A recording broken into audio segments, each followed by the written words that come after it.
I'm Nancy Cordes at the United Center in Chicago, and welcome to a special Democratic National Convention edition of America Decides. Delegates are gathering here at the United Center for night 3 of the Democratic National Convention, where Minnesota Governor Tim Walz will take center stage later tonight as he formally accepts the party's nomination for vice president. You see him there walking through, getting a feel for things a little earlier today.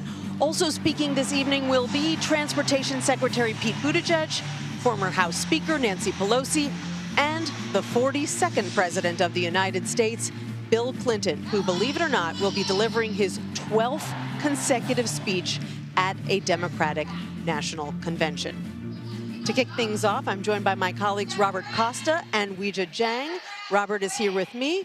Weijia is down near the floor. So Weijia, set the stage for us tonight on night 3.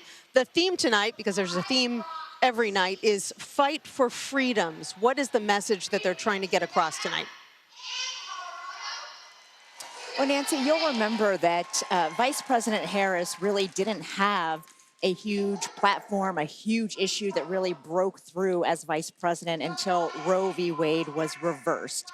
And then she really was able to communicate to voters, to Americans in a different way, in a powerful way about reproductive freedoms, about the woman's right to choose. So we expect that that will certainly be a huge topic tonight, and also the threat of democracy, which this campaign has worked to build a case against the former president, Donald Trump, and try to lay out to the American people what they say is at risk if he were to go to the White House again. And so when it comes to those themes, that is what we will be listening for. But Nancy, tonight really is all about Governor Tim Walz, as you very well know, his opportunity to introduce himself to America in his own way. And to that end, he has already spoken before about his very personal journey that he and his wife have been on, using fertility treatments to conceive their children. So we expect that to be a portion of his speech, but that's just one facet of who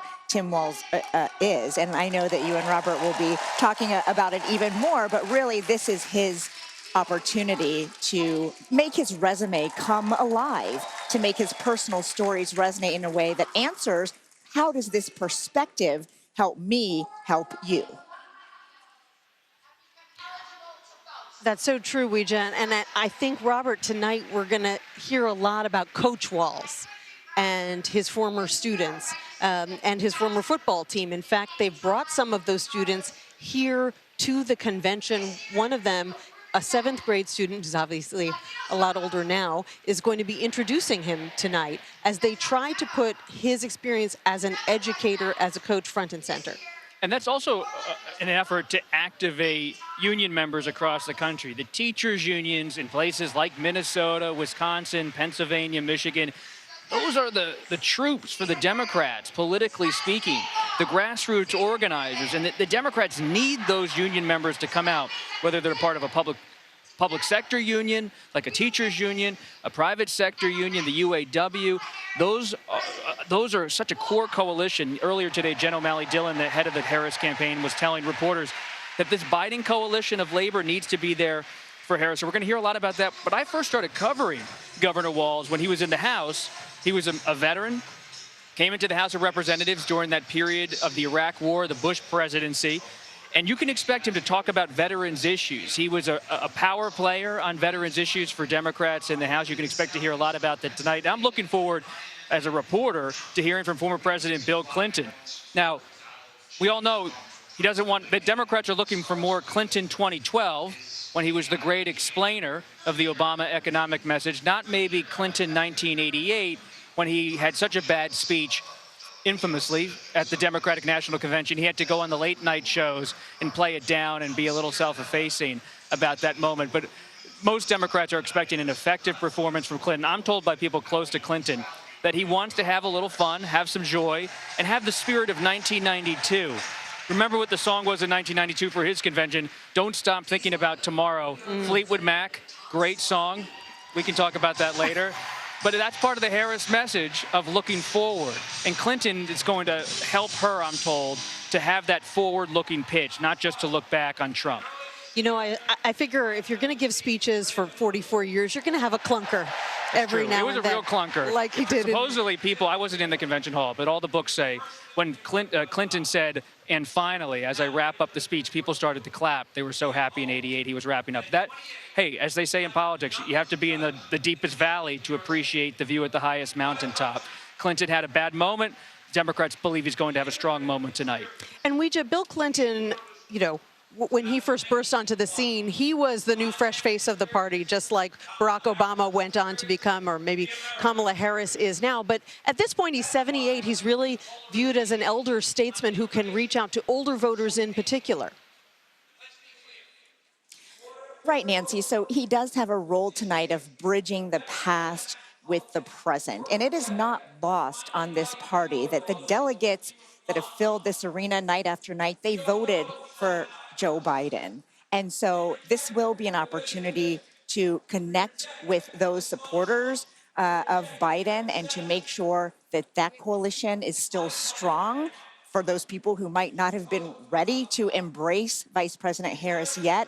And so we fully expect that he will be able to do that by focusing on her now, by repeating some of the things I expect that we heard directly from Biden himself about why she is the person for this moment, in this very stark contrast between her and former President Trump, to carry on the legacy of the Democratic platform, to carry on what this party stands for. And so even though, to your point, he is older, of course, that is still extremely important. I think so much emphasis has been put on a new wave of momentum with younger voters, which is critical. But of course, when you look at who votes, it's not always that young generation. It is older generations who have voted for decades, and they need those people to turn out as well, Nancy, in November. Robert, quickly, Donald Trump is not someone who loves to cede the spotlight. How is he reacting to everything we're seeing unfold here in Chicago? Well, when I spoke to him yesterday, he was very muted, notably muted. Sometimes he's not muted, as we all know. And I said, what do you think about the Obamas? He said, well, I don't think much about it. And he said, it's going to happen. He said, that's life, right, Bob? That's life. Things happen. You just let it happen. I said, well, okay. So he was critical, though, of President Obama today, said that former President Obama was taking shots at him, but didn't delve into it too much. Yeah. So he's watching it all. More intriguingly, as we're all watching, does Robert F. Kennedy Jr., the independent candidate, endorse Trump later this week? We're told he's moving closer, RFK is, to an endorsement. But again, it's still fluid. That is fluid, but it's something we're going to be talking about more in this hour. Robert Costa, thank you so much for raising that. Weijia Jiang on the floor, thank you as well, and we'll be talking to you in a little bit. The state of Minnesota is in the spotlight in this election. Coming up, I'm going to speak to the state's lieutenant governor about what voters should know about her boss, turned vice presidential nominee, Tim Walz. You're streaming America Decides. We'll be right back.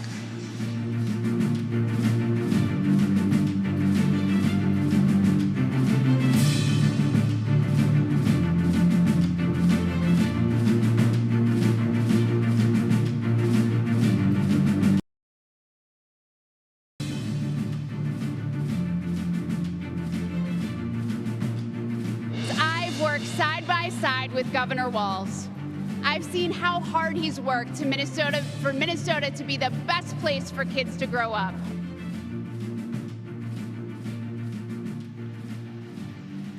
That was Minnesota Lieutenant Governor Peggy Flanagan speaking about her political partner, Tim Walz, the man of the evening, the man she won 2 elections with in 2018 and then again in 22. And Walz will take the stage himself just a few hours from now, but his lieutenant governor is here with me, Peggy Flanagan. She's also a co-chair of the Democratic National Convention, and if the Harris-Walz ticket is successful, she will become the governor of Minnesota. So, Lieutenant Governor, thank you so much for being with me. In that speech that we just showed a clip from on Monday, here's what you said about the governor. You said he carries around a bottomless bag of snacks, including Nutter Butters and cheese curds.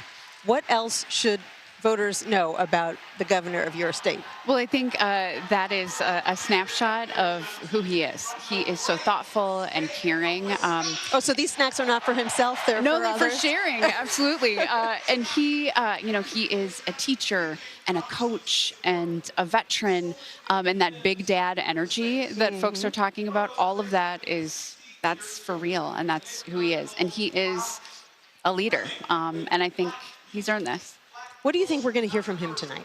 I think you're going to hear a little bit about how he grew up in rural Nebraska, grew up on a farm, and all of, frankly, the lessons that taught him that helped him to really be committed to public service. I think you're going to hear a little bit about the Harris-Walz agenda for America, and then I think you're going to hear him be an incredible partner and hype man for the next president of the United States, Kamala Harris. I have to ask you, it isn't always easy for men in power to talk about women in power in a very generous way. It doesn't always come naturally. It seems to come naturally to him. He has been Kamala Harris's biggest hype man, talking about her accomplishments, talking about her joy in a way that seems very authentic. Has that been your experience as a woman in power with him in Minnesota? That has absolutely been my experience. We decided to run together a year before the election because we wanted people to know what they were going to get, and we had different lived experiences. He came from the 9th largest agricultural district in the country, a rural community, was in the military, and I was a nonprofit executive, Native woman, suburban mom. And he created a space for my voice and for my expertise. And I see him modeling that, of course, with the vice president. Is there something that you know about him as a leader, having served with him in Minnesota, that you think would be important for voters to know about? I think we have been through some incredibly difficult moments in Minnesota, but also some incredibly joy-filled moments. He always is compassionate. He goes directly to the people who are most impacted, and he's a teacher at heart. And part of the, being a good teacher is being a good listener and a good learner. And he's really humble. And I think we could use that kind of perspective right now in our politics. What do you think of the criticisms of his military record, and specifically when he chose to leave the military? So here's what I would say. He served for 24 years in the Army National Guard. He has an incredible track record of service. He also continued to serve folks in the military and veterans once he was in Congress, and then as the governor of Minnesota. I have seen nothing but a deep commitment to service, and I think those critiques are unfair, frankly. If Governor Walz is successful in the next 2.5 months, and he and Kamala Harris win the presidency, you would become the first Native American woman to be governor of a state in the U.S. Have you thought much about what that would mean? Well, I'm currently the highest-ranking Native woman in an elected office, and I know that representation matters. But I think about, I had Geraldine Ferraro growing up, but my daughter has Deb Haaland, the Secretary of the Interior, Congresswoman Sharice Davids, and her mom is Lieutenant Governor. For her, this is just her reality. So I know that if I am not the first Native American woman governor, she is on her way and will be arriving soon. It looked during the roll call last night like the Minnesota delegation was the place to be. Obviously, it's been pretty exciting and somewhat unexpected. He was kind of a dark horse in this contest to be Kamala Harris's vice presidential nominee. What has the atmosphere been within that Minnesota delegation over the past few days? And are you looking forward to John Legend tonight paying tribute not just to Tim Walz, but to Prince, to our beloved Minnesotan Prince? Absolutely. So it has been a party, but it also has been, we've reflected a lot. I think we grow good vice presidents in Minnesota. Hubert Humphrey, Walter Mondale, icons, leaders. And I think Tim Walz is well prepared to be the vice president because of the Minnesota values that he holds, just caring for people. And I adore Prince. I was raised on Prince and at Paisley Park, so we are ready to welcome John Legend with this incredible tribute to our Prince. I think that this whole arena is going to be splashed out in purple tonight for that. Peggy Flanagan, you'll be with the Minnesota delegation to watch all of that, to watch Tim Walz. Thank you so much for joining us here tonight. I appreciate it. Thank you. Well, some major names in the Democratic Party are set to take to the stage tonight, in addition to Tim Walz. From a former president to a vice presidential hopeful, we're going to preview some of the other speeches we're anticipating for night 3 and what we can expect. You're streaming America Decides from the Democratic National Convention. Stick around. Fair shot at a better future. America is limitless. Now, Democrats, we know this. But you know who doesn't know it? Donald Trump.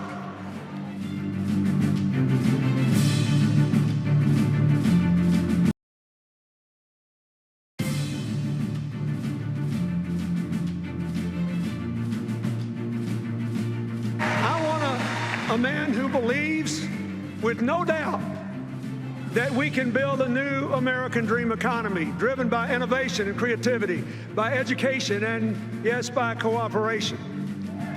And by the way, after last night, I want a man who had the good sense to marry Michelle Obama. That was a big applause line. Welcome back to America Decides. Bill Clinton making the case for then President Barack Obama at the 2012 Democratic National Convention. 42nd president will be on the stage here in Chicago tonight to advocate for the new nominee, Kamala Harris. CBS News political contributor Ashley Etienne joins us now. She is also the former communications director for Vice President Harris. Ashley, great to see you.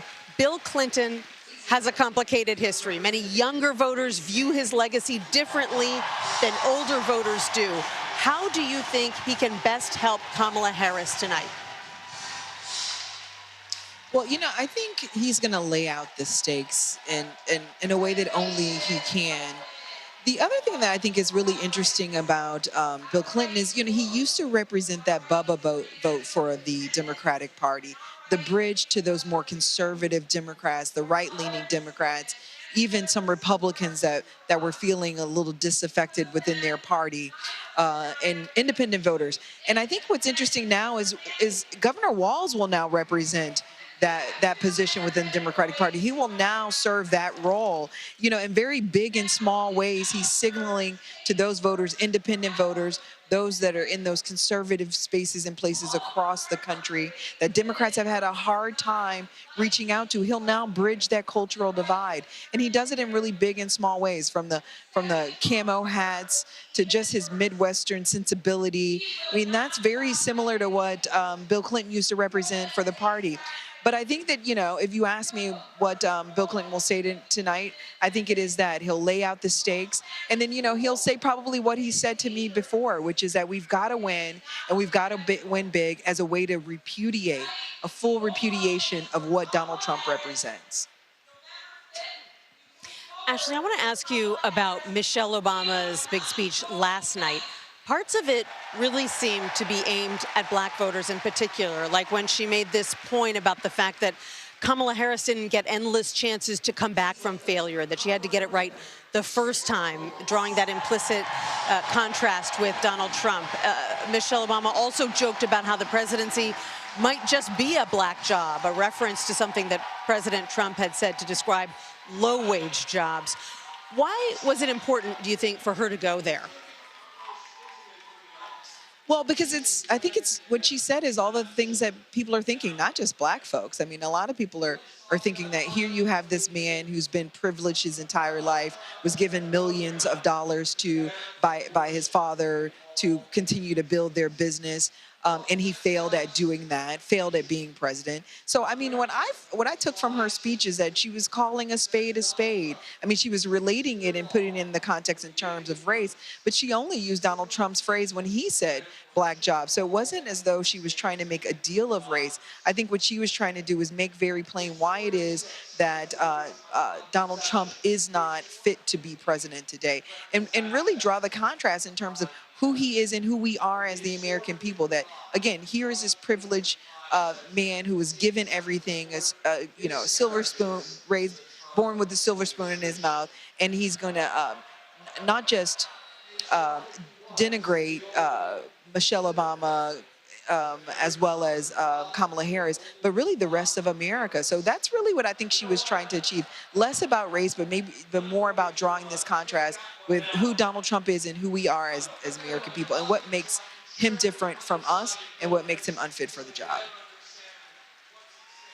Ashley, you worked for years as the communications director for Nancy Pelosi, who is set to speak tonight. She has been locked in something of a rocky relationship with the current president, former nominee, ever since she pushed publicly for him to perhaps step aside. What do you expect to hear from her tonight? Well, you know, Nancy, I think what she's going to do is to some degree go all the way back to 2016. You know, when I walked into her office and she said to me that the stakes were high then, that we had a lot of work to do. We had to win the House. We had to win back the White House because he represented a threat to American democracy. We started writing those talking points in 2016. In addition to that, you know, we started to formulate a narrative about how Donald Trump only cared about Donald Trump. And all of those were proven to be true. So I think what she's going to do is really take us back to 2016 and lay out those Trump years and remind us of those Trump years, the shutdowns that cost $11 billion to the American people and to the economy. His efforts to undermine NATO and cozy up to Putin. As you remember, she told the president in the Oval Office that all roads end with Putin for him. And so I think that's what she's going to do. She's going to take her time to remind the American people of what those years were like, but also lay out the case for why it is that Kamala Harris is the leader of today and of our future. You know, as you know, she's vested in winning back the House. That's very important to her. So she'll also talk about what the House has accomplished and what's at stake up and down the ballot. Nancy Pelosi, responsible for many of President Biden's political achievements over the past 4 years. They worked hand in hand. Ashley Etienne, absolutely. Thanks so much for your insight. Coming up, the stage is set for Governor Tim Walz. What we're learning from delegates as excitement builds for the vice presidential nominee's keynote address. You're streaming America Decides from the Democratic National Convention. For families in my district and across the state. Today in Florida, state policy requires that kids are taught racist lies about so-called benefits of slavery.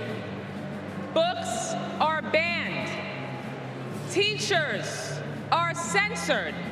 And our LGBTQ+ community endures endless state-sponsored hate.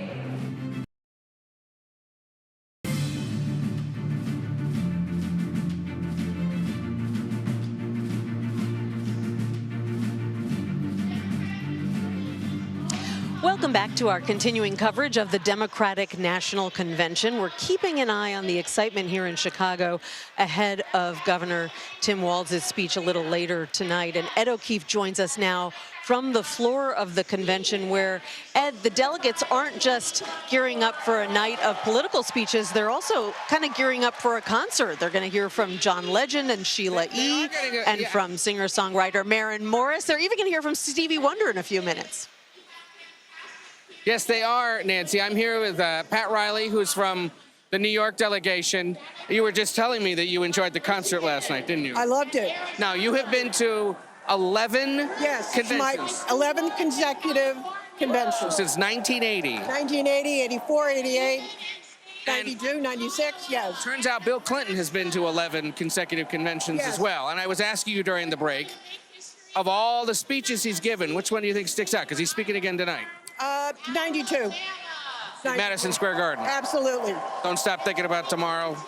Absolutely. With Hillary Clinton, who I worked for as well. So I'm a big Clinton fan. How do you think your party takes what's been going on here this week and sort of pushes it ahead into the last 70 or so days? Because this is one thing. Y'all getting together here in Chicago, you know, looks good on TV. But how do you take it home and turn it into votes? We make phone calls, we knock on doors, we talk to our neighbors, we give what we can to the campaign and spread the message that Kamala Harris and Tim Walz are the public administrators to carry the nation forward, and they have a true understanding with their empathy and care and concern. You tell me your favorite convention was 1984? Actually, it's the 40th anniversary of Mario Cuomo's speech, who I worked for, and of course Geraldine Ferraro, who I also worked for. So that was a special convention. But this is going to be right with them. And quickly, who are you looking forward to seeing tonight sing? Because you got so many singers coming. I hear Pink's here. I think she's tomorrow night, but we don't know that officially. Okay, and John Legend and Stevie Wonder. I love Stevie Wonder. Right. Yes. Well, we'll see. Thank you. We'll look out for you later. Nice to meet you. She's a homegirl. She's from upstate New York, Nancy, like this guy. Back up to you. Thank you. Oh, nice. I love that you found a fellow New Yorker there in the crowd. There are a few of them down there. And yes, we are looking forward to Pink tomorrow night. Ed O'Keefe, thank you. Thank you so much. We'll be checking back in with you in a bit. But right now, let's check in with CBS News Executive Director of Elections and Surveys, Anthony Salvanto. Anthony, you've got some brand new polling out about Democratic vice presidential nominee Tim Walz and what Democrats think about him. Tell us more. Hey there, Nancy. Do indeed. So, 60% of Democrats say they are enthusiastic about the pick. Now, a little bit of context for that, right? So there's very little dissatisfaction. It's either enthusiastic or satisfied. Compare that to when Kamala Harris was picked in 2020. It's about the same. You've got enthusiasm there from a majority of Democrats. But let's also compare that, Nancy, to what we've got on the Republican side. And it is fairly comparable. Democrats, 60% enthusiastic about Walz. 51% of Republicans were enthusiastic about Vance. Look, it takes a while, if at all, to pick up what impact a VP might have on a ticket. It's not going to happen overnight. These are folks that generally are just introducing themselves to the country, and so it can take weeks for that to play out as they go out there, but we'll keep an eye on it. This is where they start. This is the baseline, Nancy. Right, and this is such an unusual situation where voters are figuring out how they feel about the presidential nominee and the vice presidential nominee at the same time, because all of this is so new. Anthony, you're also tracking how voters feel about immigration, which is a big theme at the convention tonight. What are you learning? Yeah, the biggest thing about it is that you want to talk about whether or not, first of all, is the border a crisis or a problem? And for most Americans, it is serious, if not a crisis. That's number one, although that number for crisis has come down a little bit in recent weeks. But as far as Harris's impact on it is concerned, because you know the Republicans are trying to tie her to what they definitely see as a crisis. So we asked that. How much impact do you think she's had on the situation so far? And it's about a third that think she's had a lot. Most people think at least some. So what you're looking at here is, can they take on that issue and kind of move the needle about what might happen were she to be elected? Because, and I'll end with this, she has a deficit to Donald Trump on whether their policies would decrease border crossings. He's got 3/4 of voters who think his policies would, but she's got 1 in 5 voters who think that her policies would. Will she necessarily make up that gap? That remains to be seen, but can she close that gap is probably the thing to watch, at least coming out of this, Nancy. And it'll also be interesting to watch how they talk about the issue tonight. Anthony Salvanto, thank you so much. Appreciate it. Thank you. Ian Sams is the senior national spokesperson and the senior advisor for rapid response for the Harris-Walz campaign. He formerly served as the White House spokesperson for oversight and investigations. And fun fact, Ian, you just joined the campaign Monday. 5 days ago? No, Monday. 2 days ago? Yes. You picked a very relaxing time to jump on board. Super chill. Tell us a little bit about your role and why you decided to leave the White House, come to the campaign. Well, we've got 75 days left of the campaign. A lot of energy right now, but a lot of work to do. It's going to be a really close race. Obviously, former President Trump has uniform support in the Republican Party. We want to win the race, and so we're going to be working really hard these next 75 days. So it's a great place to be. Ian, you've got a history with Kamala Harris. You served as her national press secretary back in 2019 when she made her first run for the presidency. That was a famously rocky campaign. She pulled out before the Iowa caucuses. What do you think that the campaign learned? What do you think she learned from that experience that she can apply to this race? Yeah, I think the main thing that people should think about is we now have had 3.5 years of her as vice president. And her and President Biden's record of accomplishments extraordinary. The Inflation Reduction Act, largest investment in climate change and clean energy in history. Significant bipartisan legislation on infrastructure and chips and veterans care and gun violence. They've been able to govern to make progress for the country. And now she wants to go even further. She's running to expand economic opportunity for even more people. Paid leave for all people if you get sick or something happens to you so you can get your income while you work, even while you're taking care of your family. Raising the minimum wage, things like that, lowering costs. We saw a plan that Sheila rolled out last week about taking on corporate greed and making sure that people who are jacking up prices on consumers while they're reaping record profits are held accountable if they're violating the law. So these are the kind of things that she's running on now and working really hard to communicate to the American people. Obviously, the enthusiasm and energy of the Democratic Party is completely united behind her and Governor Walz right now. And our job right now is to capture all that energy and turn it into action. You heard Michelle Obama talk last night, said do something. So what we're trying to do right now is take all this energy, enthusiasm, what we saw last night in Milwaukee with 18,000 people at the Fiserv Arena there, capture all that energy, turn it into volunteer signups, door knocking, people who are communicating with their friends through apps and texting to make sure that they know what's at stake in this election and turn out the vote in November. Because there's a lot of energy right now, and that's fun, and that's great and exciting, but we're harnessing that to try to actually go out there and do the hard work to win the campaign. Ian, you are one of a handful of people who has worked not only for this female nominee, but for the previous Democratic female nominee, Hillary Clinton. And I remember back in 2016 when we were out on the campaign trail, it was a daily concern. Is she appearing to be too tough today? Well, maybe we need to make her look softer tomorrow. And I'm wondering if you have a perception that the expectations for women politicians, women candidates have changed over time since 2016, because there doesn't seem to be the same kind of fraught atmosphere around how a woman has to present herself that we saw back in 2016. Yeah, I think the country's ready to elect a woman president, because I think when they think about what they want in a leader, what they want in a president, they want to see who's going to stand up and fight for me. And that's Kamala Harris. You see this from the speeches last night from the Obamas, who laid it out so clearly. You saw it Monday from the president, who laid it out so clearly. You're going to hear it from Governor Walz tonight. This is someone who's extremely prepared to be president. 3.5 years as vice president with extremely consequential achievements that we just talked about. A former senator, a former statewide attorney general for the largest population state in America. The DOJ in California is huge. It's so much bigger than any other DOJ in the country, and it's one of the largest entities of any state office in the country.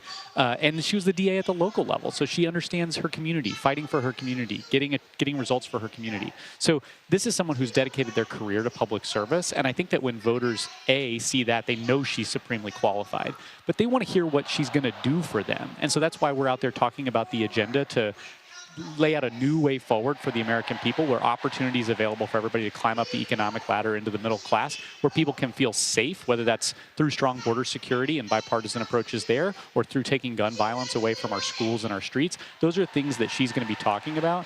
And I think that the American people will render a judgment based on who they think the best candidate is. And when it comes to looking at Vice President Harris versus the chaos, the division, the fear, the anger, the rage tweeting about electric sharks or whatever it is he's talking about, that choice is going to be very clear, and it's going to lead to Kamala Harris being the next president. Tell us what we can expect from the vice presidential nominee, Tim Walz, here on stage tonight. Well, he's going to introduce himself to the world. Relatively unknown to the American people.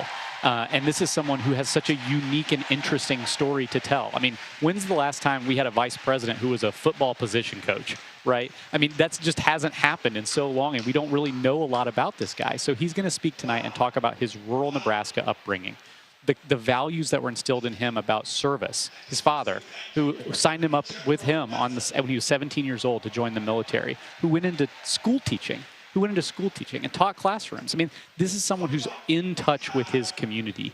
And I think you're going to hear from his former students, some of his former players, who are going to tell you who this person is. And I think that when the vice president was meeting with him for his selection about a running mate, it was obvious that this is a special guy. This is someone who has a unique ability to connect with people where they are, who talks like a normal person, who is a normal person. And I think that that means something. People are looking for that authenticity right now from their elected officials and political leaders. And I think that the American people are going to get to see some of that tonight when he talks about his own story. Senator Brian Schatz described Tim Walz today to me as aggressively normal. Pretty good.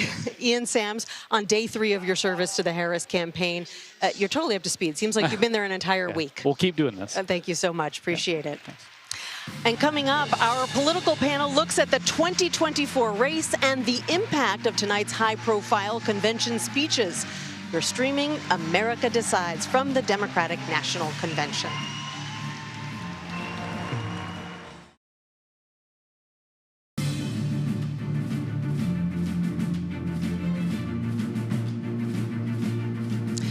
Welcome back to our special coverage of night 3 of the Democratic National Convention from Chicago. Thanks for being with us. Tonight, Minnesota Governor Tim Walz will officially accept the nomination for vice president, and he is the keynote speaker coming up in a couple of hours. For now, though, let's bring in our political panel, Joel Payne and Hogan Gidley. Joel is a CBS News political contributor and Democratic strategist. Hogan is a former White House deputy press secretary for the Trump administration. Joel, good to have you here at the convention. I want to start with you. Tim Walz has a lot of work to do tonight to introduce himself to an American public that maybe didn't know all that much about him before a couple of weeks ago. Yeah, that's right. The job is definition. Tim Walz is certainly well known to the people of Minnesota, but to the vast majority, not just of the folks in this hall, but of the American people, he is a new entity. And so you want to define him by talking about the things they've been talking about on the stump. His background as a coach, his relatability, and how he will be a partner for Kamala Harris in governing. And that event that they did yesterday in Wisconsin, I think, was an interesting template for how they're going to do the storytelling. It seems like Tim Walz is really going to focus on a segment of voters that maybe Kamala Harris needs support with. Older voters, voters from the upper Midwest. It feels like Tim Walz is really going to be the ace for the campaign to do that. Those flannel shirt voters that Barack Obama referenced last night when he said that that Walz has some flannels in his closet that look like they've been through some stuff. That's exactly right. No, Tim Walz is great. And by the way, he is genuine. He's the genuine article. Just ask the folks in Minnesota who he's worked across the aisle with. I think Tim Walz is going to bring down the House tonight. The Obamas really set the bar high yesterday evening, and I think Tim Walz will raise it even higher tonight. Walz has been talking a lot about joy on the campaign trail. I anticipate he'll probably bring it up again tonight. And Hogan, you know, I first met you when you were a young whippersnapper working on the Mike Huckabee campaign. And he was somebody who brought a lot of joy out onto the campaign trail. He wore the mantle of governor lightly. He liked to joke around, and that was pretty intoxicating for voters. How worried are Republicans about the fact that Democrats are seizing this mantle of joy and happiness, and that's something that will be really appealing to voters in the middle? Well, the big difference between Mike Huckabee and Tim Walz, obviously, is that Mike Huckabee was authentic and he was real about his joy and happiness, whereas Tim Walz, I think, has been proven to be a liar. He's been proven to be a phony at this point. And Joel's right. It's all about defining your opponent before they're able to define themselves. And in this hall tonight, I have no doubt he's going to give a roaring speech. People are going to be excited about it. The problem is the Trump campaign will immediately seize on a lot of the things he has to say. And I'm sure the flannel plays well, and I understand you want to win a lot of those voters in the Midwest, but chances are those Midwesterners aren't too happy about someone who mandated tampons be in boys' bathrooms, or using taxpayer dollars to give illegal aliens free health care, or send them to college for free as well. Those are things that do not play well. And so all the things that Kamala Harris would like to do with her radicalism from the federal level, Tim has actually done in Minnesota. And you've seen people, angry about the economy, leave and flee to South Dakota, the spike in taxes, et cetera. Big problems there. And so he's going to put on a good show tonight. He's good on the stump. He's very folksy. The problem is, while it's all going to be scripted and delivered well, it's all untrue. And so it's up to the Trump campaign to expose that. What do you think about that, Joel? The fact that Hogan says that everything about Tim Walz is untrue. I know Hogan well enough to know he doesn't believe any of that stuff. I think what Hogan is doing is some good spinning, which I appreciate as a comms guy to comms guy. I will say this, Hogan and I do agree, early definition for candidates that have this low relative name ID is so important. And I'm sure the Trump campaign is going to try to do counter messaging, and they'll have folks like Hogan out here doing it. I think what's interesting about Tim Walz is that he leans into the fight. He likes, he's the happy warrior. And I actually think that that's a real benefit for Kamala Harris to have on the campaign trail, somebody who does not mind taking a punch and throwing a punch. And I think the American people will be very impressed with what they see from Tim Walz tonight. Hogan, we got new fundraising numbers today from both the Democrats and the Republicans. And in July, which should have been a blockbuster month for the Trump campaign, you had the Republican convention. You were, at a point where the Democrats were reeling after President Biden had that terrible debate. You even had former President Trump survive an assassination attempt, and yet the Democrats, the Harris campaign outraised Trump's campaign 4-1, $200 million to about $50 million. What's going on there? Well, a lot of those folks were on the sidelines because, as even CBS reported, that Democrat donors were furious that Biden was still at the top of the ticket. And let's not forget, pushing him out and getting rid of him kind of culminated with that exclamation point on Monday night. Here's your last speech. Thanks a lot. Pat you on the head. Now get away. We're trying to, build a convention here. So those donors were on the sidelines waiting around. And it stands to reason they were holding their money for someone who didn't have a pulse and wanted to give it to someone who did have a pulse. So, of course, the Democrats are excited about this. But much like Tim Walz, the more you see of Kamala Harris, the less likable she is. You've seen that because she ran for president, and she was out in front throwing punches at Joe Biden, calling him a racist and a rapist. And none of those things actually landed. In fact, it turned a lot of folks off. So if the Democrats continue to keep her in that bubble, keep her on teleprompter, she's very effective. But once she starts getting off script and getting asked questions, you realize how much of a failure she has been. And the interesting part of this whole convention this week is they're trying to pretend as though they haven't been in power for the last 4 years. The country is facing high prices for gas and groceries, open borders, wars all over the world. They're responsible for all of these things. So it's a weird messaging struggle that they're facing at this convention, trying to pretend as though it's all Donald Trump, it's all his fault. But you guys have been in power. Thus, the American people blame you for the failures, and rightly so. Hogan Gidley in Washington, D.C., Joel Payne here with me in Chicago. I want to thank both of you for your insights this evening. Thanks, Nancy. And that does it for me for now. I'll see you in a bit with my colleague Norah O'Donnell and the rest of the CBS News team. You've been streaming America Decides from the Democratic National Convention. Tell you what, I want to bring you all to a street in Newark, New Jersey called Martin Luther King Boulevard. On that street was this incredible housing project called Brick Towers. We never mistaked wealth with worth. In those towers was a tenant president named Miss Virginia Jones. Her son was murdered in the 1980s in the lobby of one of those buildings, but she was a woman of invincible joy.